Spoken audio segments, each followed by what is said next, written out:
Titanic को बनाने वाले ने कहा था कि ये डूब नहीं सकता, खुदा भी इसे नहीं डुबो सकता।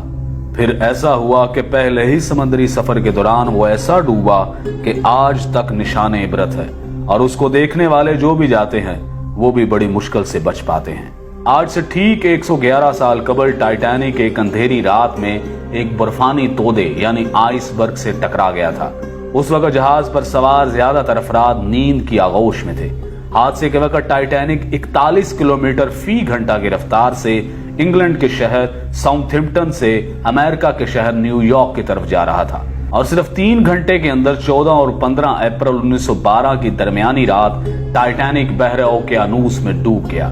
वो जहाज जिसके बारे में कहा जाता था कि वो कभी नहीं डूबेगा, न सिर्फ चंद घंटों में समंदर में गर्क हो गया बल्कि इस हादसे में 1500 के करीब अफराद भी हलाक हुए। 111 साल बाद भी उसे सबसे बड़ा समंदरी हादसा समझा जाता है। सितंबर 1985 में इस जहाज की बाकियात को बहरा ओकेयानूस में जाए हादसे से हटा दिया गया था। हादसे के बाद यह बहरी जहाज कनाडा से 650 किलोमीटर के फासले पर 3843 मीटर की गहराई में 2 हिस्सों में बट गया और दोनों हिस्से एक दूसरे से 800 मीटर के फासले पर पड़े थे। 111 साल गुजरने के बाद भी इस हादसे के बारे में मुअम्मे मौजूद हैं। माहिरीन की राय इसके बारे में क्या है, जानिए इस वीडियो में। इस बहरी जहाज के बारे में कहा जाता था कि यह डूब नहीं सकता, खुदा भी इसे नहीं डुबो सकता। इस यकीन की कुछ वजूहात भी थी। Federal university of Rio de Janeiro के शोबा बहरिया और ओशन इंजीनियरिंग के प्रोफेसर और इंजीनियर अलेक्जेंडर डी पेन्हो अल्हो कहते हैं कि इंजीनियरिंग के लिहाज से यह डिजाइन की बुनियाद पर तैयार करदा पहला बहरी जहाज था। कई वाटर टाइट कंपार्टमेंट्स बनाए गए थे, यानी जहाज का एक कमरा पानी से भर भी जाए तो दूसरे कमरे को गर्क नहीं कर सकता था।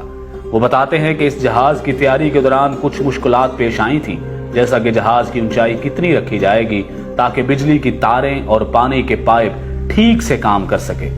इस पर बहुत सोच विचार की गई थी। प्रोफेसर अल्हो के मुताबिक इस पर गौर करने के बाद उस वक्त के इंजीनियर्स ने जहाज की ऊंचाई का तयन किया। यहां तक कि सैलाब की सूरत में इन्होंने अंदाजा लगाया कि पानी छत की ऊंचाई तक नहीं पहुंचेगा। उन्होंने छत पर महफूज कंपार्टमेंट भी बनाए थे, लेकिन तब किसी ने बर्फ के तोदे से जबरदस्त टकराव का सोचा भी नहीं होगा।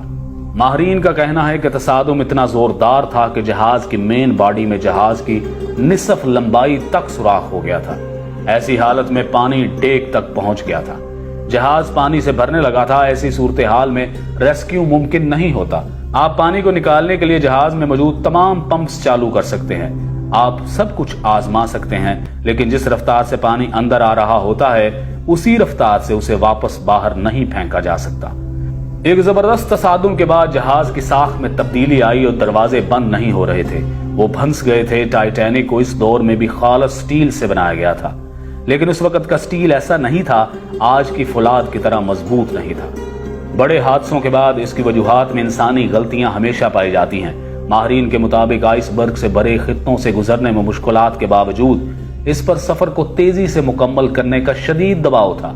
दरअसल ये दबाव ब्लू बैंड हासिल करने के लिए था। 1839 में शुरू होने वाला ये एजाज बहरा ओकेयानूस को अबूर करने वाले तेज तरीन जहाज को दिया जाता था।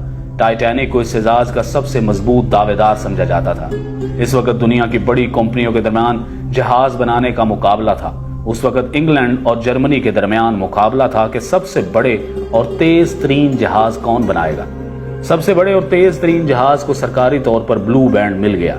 इस कारनामे को हासिल करने के लिए किसी भी जहाज के लिए पहला सफर सबसे अहम समझा जाता था।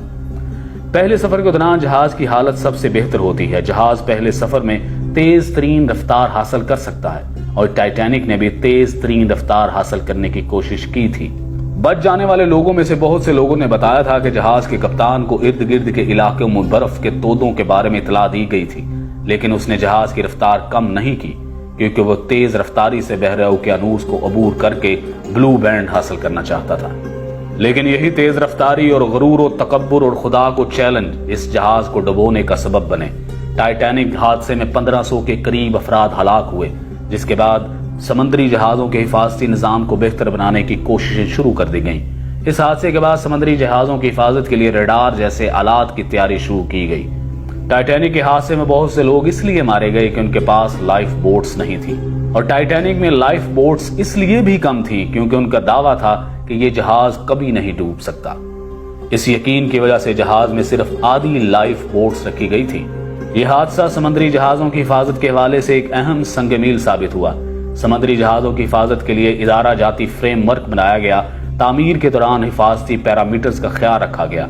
उसे मुसलसल बेहतर बनाने के मंसूबे पर काम किया गया। आज के दौर में रडार बर्फ के तोदों को बहुत पहले पता लगा लेते हैं।